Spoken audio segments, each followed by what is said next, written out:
Howdy everybody, Big Fat Plus here, and welcome back to the BygMan Plays realMYST. When we last left off, we were unceremoniously teleported here to the Island of Mist, or Isle of Mist, however you want to say it. And we're also going to prepare to go to our first age. Now, when I originally played these games, every time I would go to an age, I would read the book that corresponds with that age. Of course, when I very first played the game, I just read all these books and then went willy-nilly. But I've talked with some people and checked some videos, and the consensus people do tend to read the books. So here's what I'm going to do. I'm going to read this book straight through. This is the book relating to the next age, and I'll provide a timestamp down at the bottom where you can go, okay, this is where I want to skip to because I don't want to hear him talk. So I'm going to read the book for this first age I'll be going to, which is Stoneship Age. Yeah. Emmett was the first to live on the rocks. He named them the rocks because that is what they were. A group of sharp rocks clustered together in the middle of the large sea. That sounds lovely. This is where Emmett lived. He enjoyed his life. Emmett would occasionally swim to nearby rocks as it was never too far of a distance. One day, another person appeared on the rocks for no apparent reason to Emmett. Emmett named this new person Branch. Your name is Branch. Not asking the person their name, but your name is Branch. It's kind of rude. Emmett and Branch quickly became friends, swimming and hunting for fish together often. Emmett showed Branch the simple cave in which he lived on the largest rock. Soon, Branch discovered a place where he decided to live, also on the same large rock. The sun always shone brightly in their world, and the water was always dazzlingly clear, allowing them to see almost to the deep ocean floor which surrounded them. Though the sun always shone, it was never too hot for the boys. A light breeze always came from the north and cooled their area down. One day, while Branch was swimming and having fun in the water, he noticed another boy swimming. Branch brought the new boy to Emmett to find out what to call the new boy. Emmett said the boy should be called Will. Again with the rudeness. Your name is Will. Not, hey, what's your name? No, your name is Will. Emmett, you're a bastard. Will was soon part of the group, and all three of the boys swam and enjoyed their perfect world. At least that is the story I was told when I arrived today on the island. Emmett, Branch, and Will were surprised to see me at first, but even before the night ended, we were all becoming good friends. Today, the second day on this newly created age, a strange thing happened. It was not strange to me, but the three boys did not understand what was happening. While I was relaxing under a large tree on one of the smaller rock islands, it began to rain. It was a nice rain that lasted for about an hour in the morning. I explained to the boys that the rain was not harmful, yet they obviously still feared it. Before going to sleep tonight, I told the boys I would leave the following day. Told them that while I was gone, I would make a surprising change in their world. They didn't understand, not that I expected them to. I still do not fully understand what happened today. I was experimenting with the art, testing the limits of the rules as dictated to me by Father. I attempted to create a boat by writing it into the world. I thought everything was planned correctly, yet somehow the boat had become gripped by the rock and broken in half.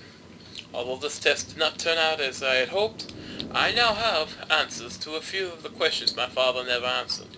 As for the boat, I can see the boys enjoying it anyway, and with that I am pleased.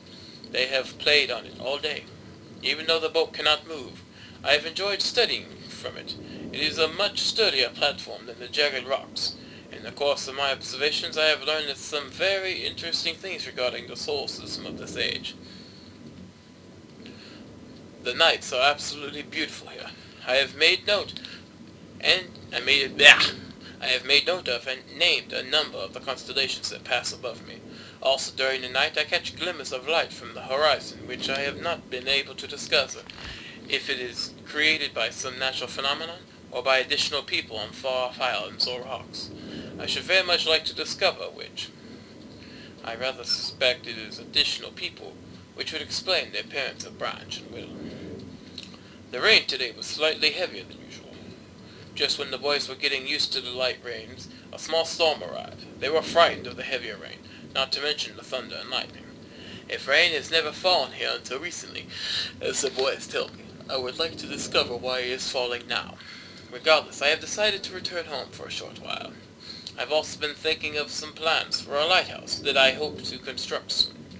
I think that perhaps by shining a bright light toward the horizon, it might prove my suspicions regarding additional inhabitants. They would be curious about the light and the travel to its distant source, if they have the means. I returned with many tools that I would need for construction of the lighthouse. I've decided that once the lighthouse is completed, I will leave for some time and let the world's own imagination have control. We have worked 3 weeks in the lighthouse now, and are making great progress. The rock that we are building on seems to not be as secure as I would like. I have had to alter my plans slightly, but those alterations pose no real problem. The boys are quite strong and have been helping me immensely. I keep fumbling up! I estimate construction will be done within 2 days. The lighthouse is finished, and we are all proud of our creation. The boys are amazed at the structure wrought from the rock with their own hands. That evening we powered up the generator, much to the boys' dread at first, and shined a great light to the horizon for many hours. I stayed the night in the top of the lighthouse, and in the morning awoke to observe the sunrise without my being coated with the chilly blanket of ocean dew I had become accustomed to. It was Will who first saw the girl. She was swimming not far from the boat where Will was getting ready to hunt for fish. Then Will noticed a man not far away from the girl. Emmett was very pleased to meet the additional neighbors. I feel pleased to leave this age. I have set in motion events that have nothing to do with writing or the art, that will have a more profound impact on this world than I could ever have written, I think. Of this age, as a gift to myself that I will wrap up and open someday in the future, only to discover that it has been changed so much that indeed it is a surprise. Besides, I have to get another new age that awaits me. It seems I am going to need some way to travel underwater in this new age. So much planning is in order. It has been 10 years since I left this age, which I have since called the Stoneship Age. Upon returning, I cannot believe the changes that have taken place. The original 3 boys have grown into adults, and there are many new faces that I do not recognize. Branch told me that it has not rained for 7 years, and his cool breezes are back again. They are all very content and have been serving me with new foods and showing me new materials they have discovered. It even seems they have found gold somewhere. I see it in many forms around this island. My lighthouse has been kept in perfect condition and looks as if they have tried their very best to keep it so. Yet I have noted that the entire rock it was built on has sunk approximately 40 or 50 centimeters. After a wonderful visit with my old friends, I wonder aloud with them what things will be like here in another 10 years. And then we have some constellations. And you're probably wondering what those constellations mean. Well, if you remember,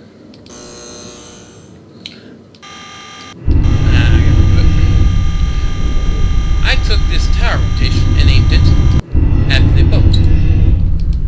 Now, what does that do? Turns that thing up there. How do you get to it? You mess with that. This turns into those steps, and you run back here. Oh, look, it's an elevator. Gotta wait for the guy to situate himself. It's like, okay, okay, I'm ready now. Then you have to click this door, hit this button, and up we go! Pardon me, it's raining heavy outside. I don't know if you can hear that.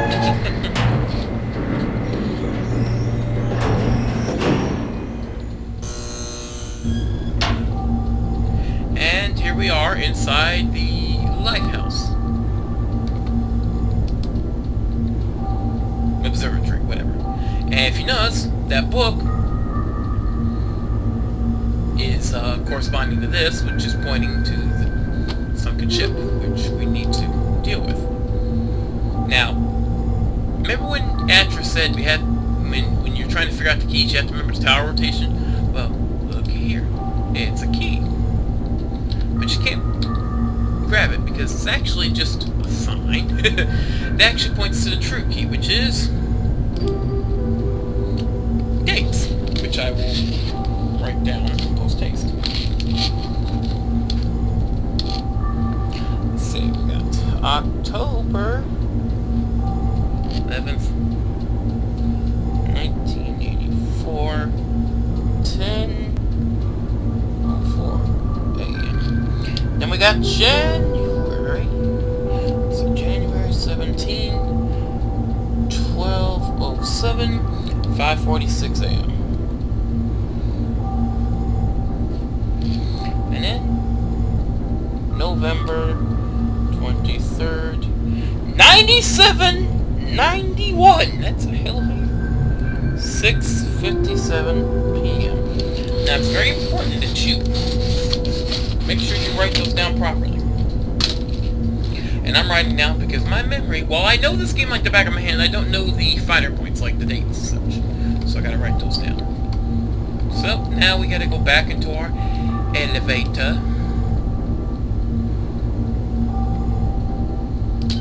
Close the door, hit the button. Elevator go down the hole.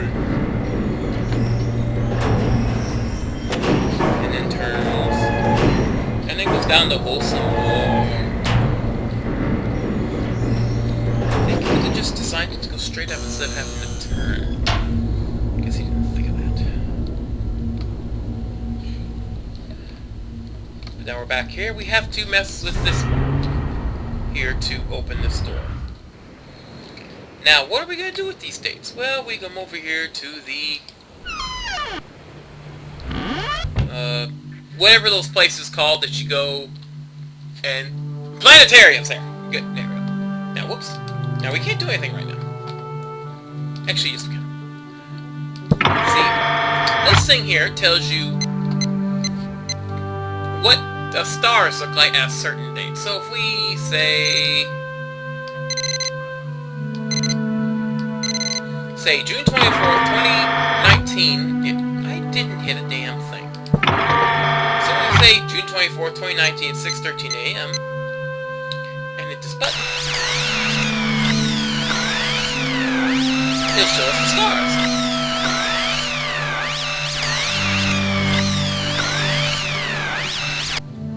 Except you can't swim very well.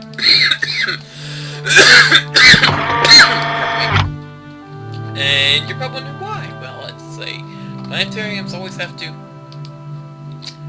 get in a better position, damn it. It shows the strafe button. Turn off the lights. And now, apparently this thing can tell you the exact. And now you see the stars. So tells this thing apparently is able to show you the exact star looks at a certain time. So now first we're going to go to October 11th.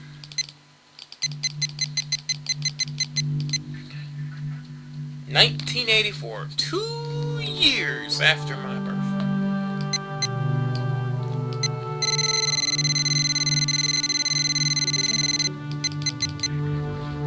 And 10:04 a.m. Trust me, it's a little slower, but it's way more accurate. Oops. And we hit this.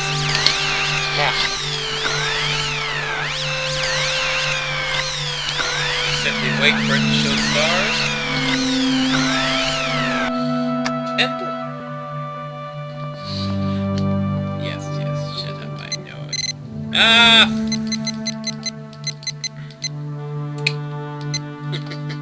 Don't say a word.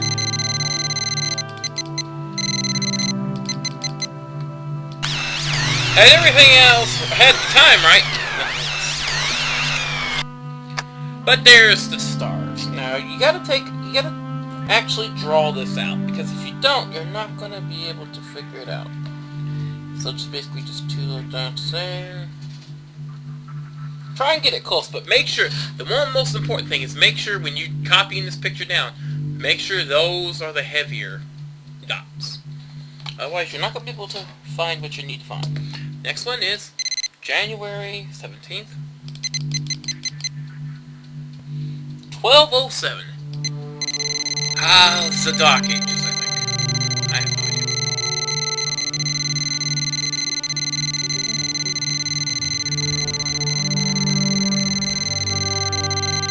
Whew.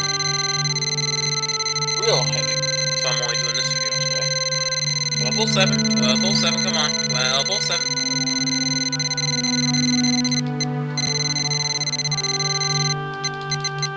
Ah! 5:46 a.m.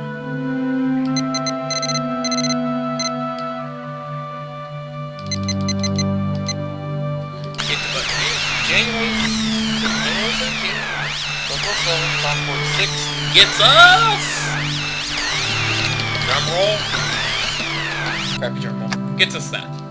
Remember, again, make sure to copy down the heavy spots first. And then we go to the final date, which is November 23rd.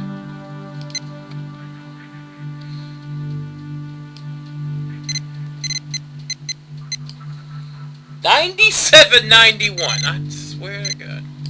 Okay, that's almost there. $97.91.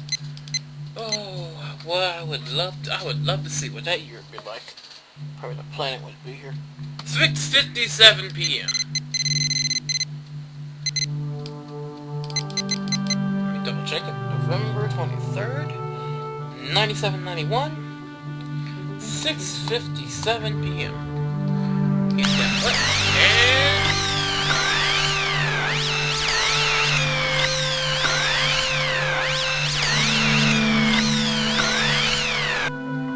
and we get that one. This one is the most complicated one to draw. Yes, the dots don't change. The answers will always remain the same, but I urge you, my friends, my viewers, try and figure it out on your own before, you know. If you're watching this, you're already getting the answers, and therefore... Okay. Now you're probably wondering, just what the frick do we do with those? Well,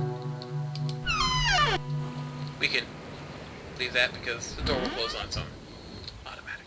Now, what are you doing with these dots? Well, we go back to this book. You remember in the back there? Go ahead.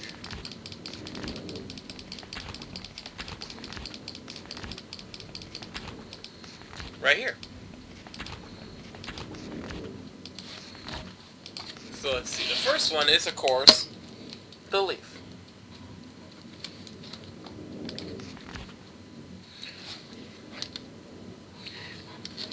And the next one is the bug, which is the last one. And then we have... let me see here. The snake.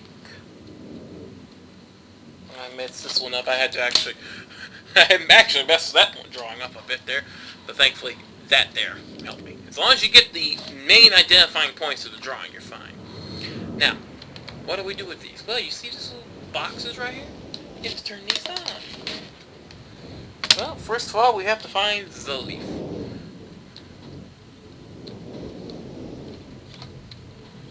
And there is the... then we find the snake, which is over here. And the bug. Would you look at that? Would you look at that? And just like that, the boat raises up. And of course, this in turn raises this. Which, despite the fact that it's like that, we can just go whoop, and we can open this door here and would you look at that? The linking book to the Stoneship Age. Which I will show you next time on the BygMan Plays realMYST. Till then, it's Big Fatty Plus. Sayonara. And I'll bet people wish it was that easy to raise boats because, you know, then we wouldn't have so many frickin' shipwrecks on the bottom of the ocean. Seriously, the ocean looks like a damn garbage bin.